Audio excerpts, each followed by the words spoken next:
Honey, it's fine. Honey.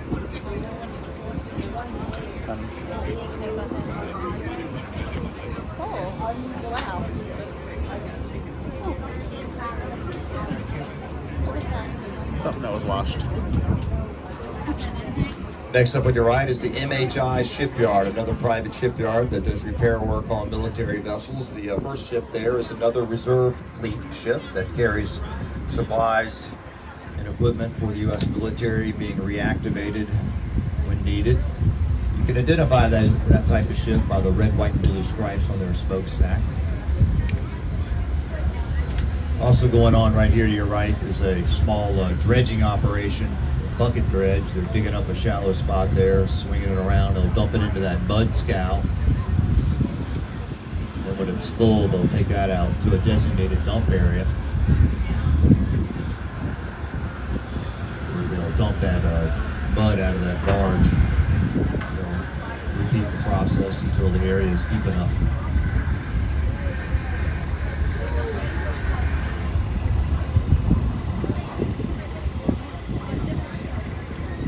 Also a U.S. Navy warship moored over here to your right, the USS Mesa Verde, number 19. This is another LPD, or landing platform dock, of the San Antonio class. They'll carry helicopters on her flat aft deck. They can also roll those helicopters into the hangar deck to get them out of the weather.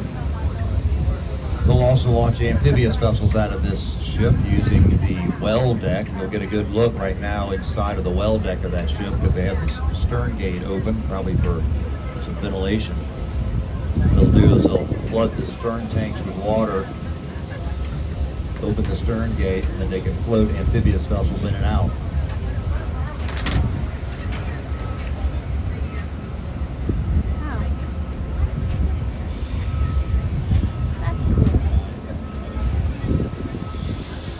Lambert's Point General Cargo Docks next to you on your right-hand side, used for a variety of things, mooring ships temporarily for storage or repair, also exporting locomotive engines and generators.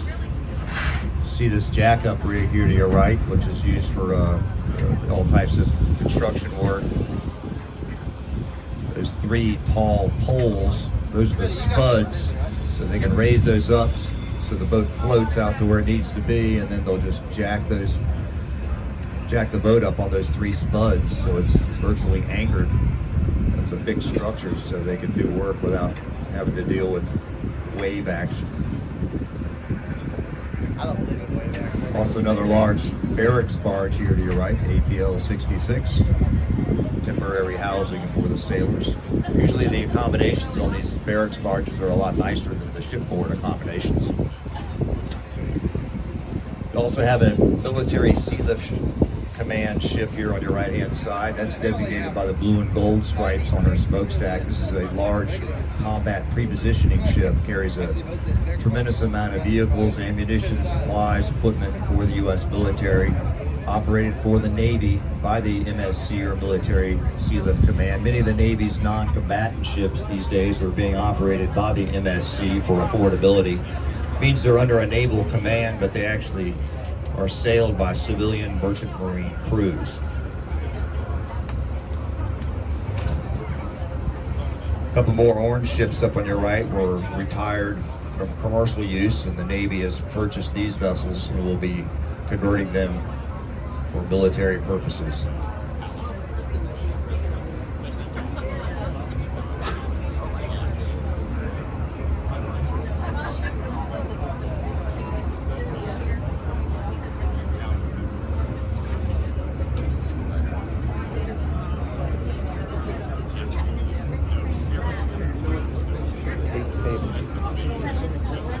Cape Sailor.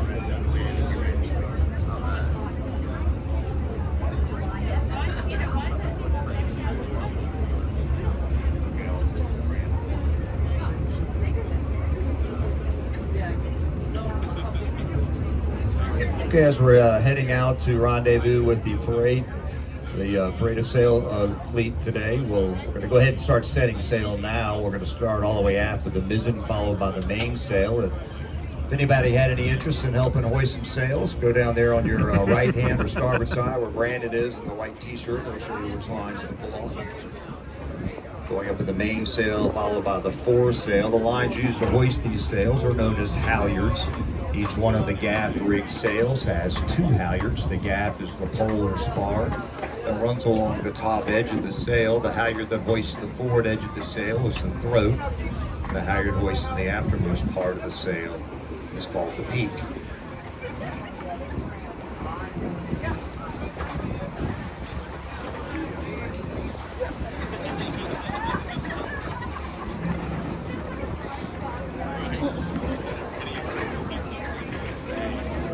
Look at these guys.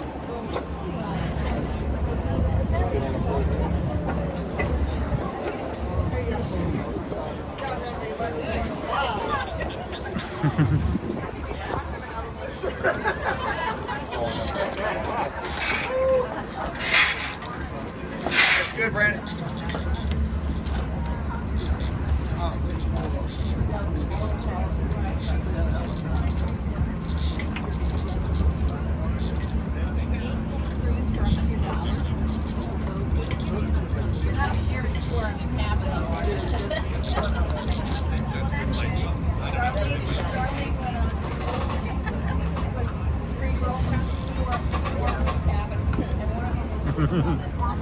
Good, Brandon. Brandon, that's good.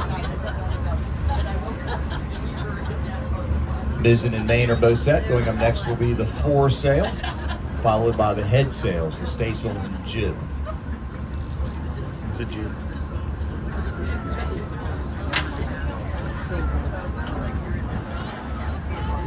It's still small.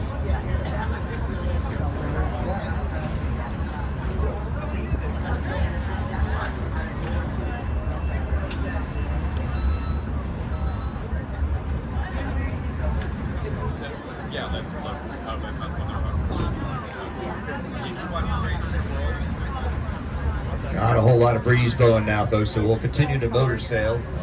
Hopefully we'll pick up a little breeze as we get further out.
Off in the distance to your left, to port side now, the bridge over there is the West Norfolk Bridge, spanning the western branch of the Elizabeth River.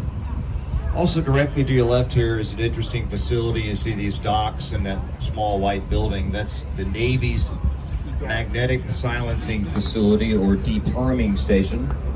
This is where naval ships and submarines would be demagnetized. There's none in there today, but the way it's accomplished, they would slip a naval vessel in between the piers there. Then they would encircle the ship's hull about every 15 feet with these giant electrical cables, wrapping them around from the keel to the top, all the way around again. And then they'll start running low voltage electrical currents through the cables and reverse the current back and forth until the ship's hull becomes magnetically neutral. This is important because it helps prevent them from detonating magnetic mines. It's done mainly after a ship has been constructed or gone through a major overhaul.